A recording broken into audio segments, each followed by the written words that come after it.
What comes to your mind when I say ASD? You may have a really good understanding and work with children in your school with ASD. You might have heard the acronym but not really known what it means or how broad it really is.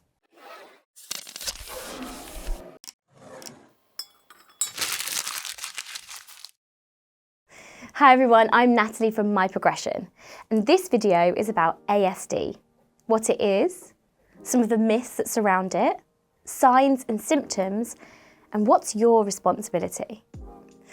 Firstly, just something I hear from time to time when it comes to ASD that really needs to be addressed. There is no such thing as a normal child. If you ever find yourself using that word, please stop. People are either neurotypical or neurodiverse. 1 in 100 children and adults in the UK have ASD, so it's likely something you'll come across regularly in your educational career. There is constant research on the impact of ASD, and we've detailed some useful resources in the description below. What is ASD? Autism spectrum disorder, or ASD, is a neurodevelopmental condition typically diagnosed during childhood. The former name of ASD is autism, and many people still use the term. But ASD includes several conditions within the spectrum. ASD changes the way children interact and communicate. There's no cure for autism, but there are ways to manage symptoms in most cases. People with ASD may behave, interact, and learn in ways that are different from other people. They may have trouble with social interactions and with interpreting and using non-verbal and verbal communication. Conditions that come under ASD include Asperger's syndrome. There's some confusion over how to pronounce this, but the condition was named after Hans Asperger, an Austrian psychiatrist. He's remembered for his pioneering studies of autism, specifically in children. This condition is on the milder end of the autism spectrum. A person with Asperger's may be very intelligent and able to handle their daily life. They may be really focused on topics that interest them and discuss them non-stop. But they may have a much harder time socially. They tend to see things as black and white. There is no grey. Pervasive developmental disorder not otherwise specified, PDD-NOS. This includes children whose autism was more severe than Asperger's syndrome, but not as severe as autistic disorder. Autistic disorder. It includes the same types of symptoms as the two previous disorders, but at a more intense level. Childhood disintegrative disorder. This is the rarest and more severe part of the spectrum. It describes children who develop at a typical rate and then quickly lose many social, language, and mental skills, usually between the ages of 2 and 4.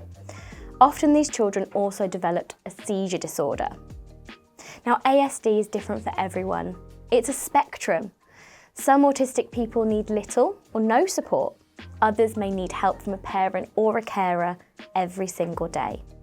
Nobody knows what causes ASD, or if it even has a cause. It can affect people in the same family, so may sometimes be passed on to a child by their parents. But to be very clear, ASD is not caused by bad parenting, vaccines such as the MMR vaccine. Many scientifically sound studies have proven that vaccines do not cause autism. When children suddenly show symptoms of ASD, some parents mistakenly blame a recent vaccination. No reliable study has found any proven link between childhood vaccination and autism. ASD is also not caused by diet, and it's not an infection that you can spread to other people.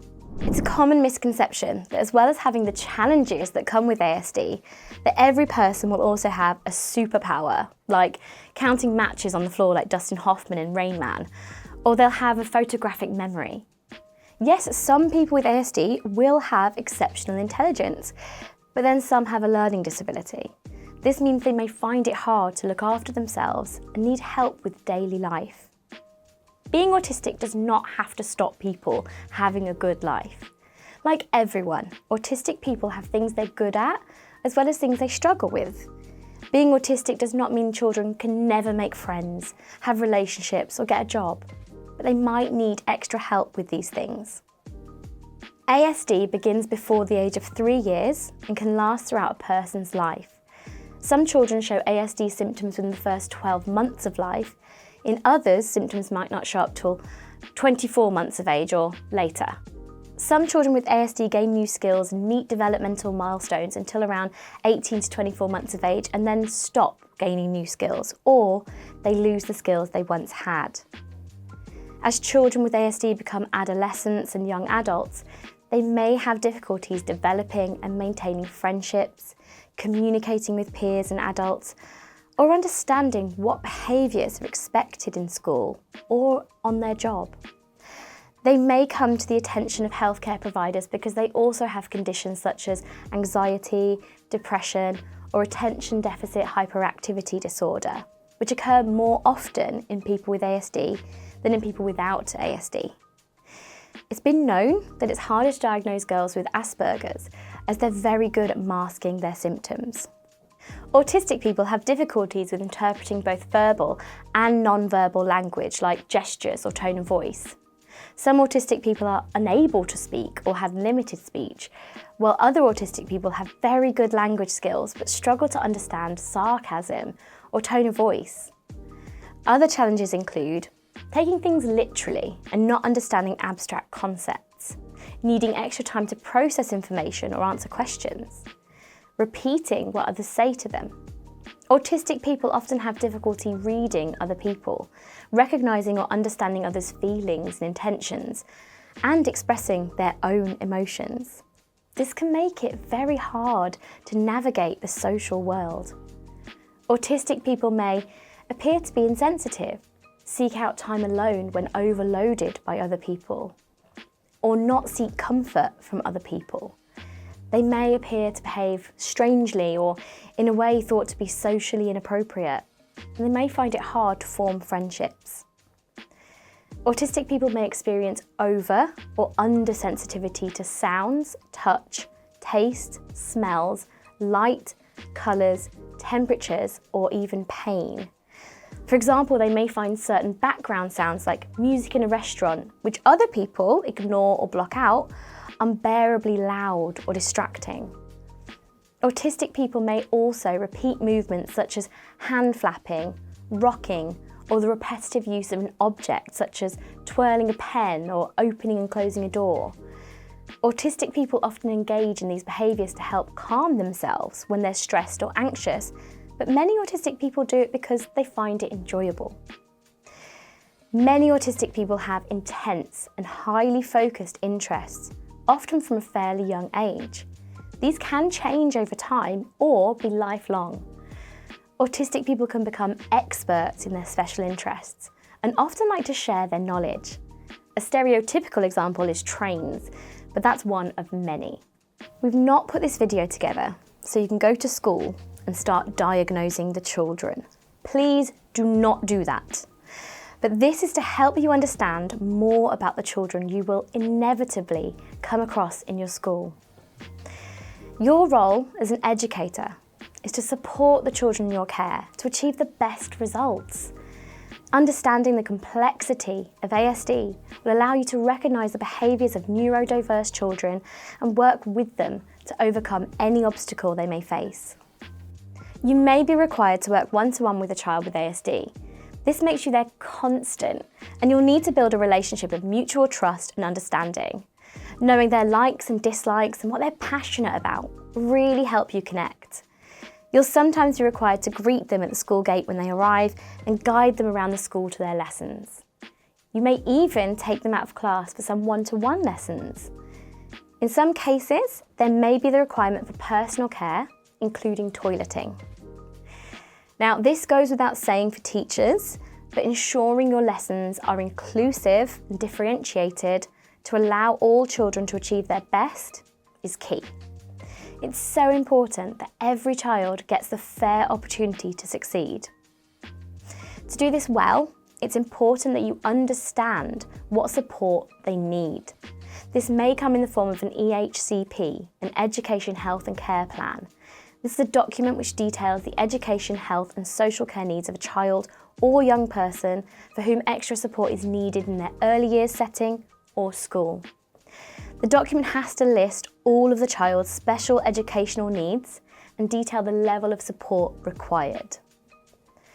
Understanding the behaviour and actions of an individual child with ASD is key to keeping them safe.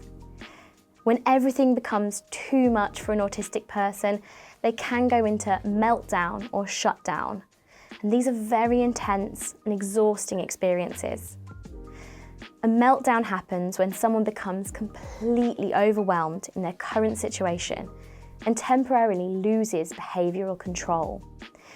This loss of control can be verbal, like shouting, screaming, crying, or it can be physical, kicking, lashing out, biting, or it could be both.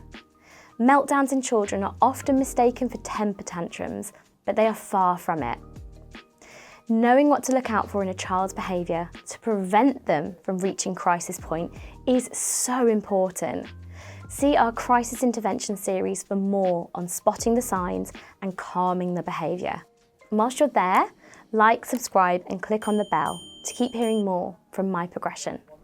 Having worked with and knowing some children with ASD, I can hand on heart tell you, it's so rewarding. It can be challenging and you won't always get it right. And their progress might not look the same as neurotypical children in terms of exams or reading level.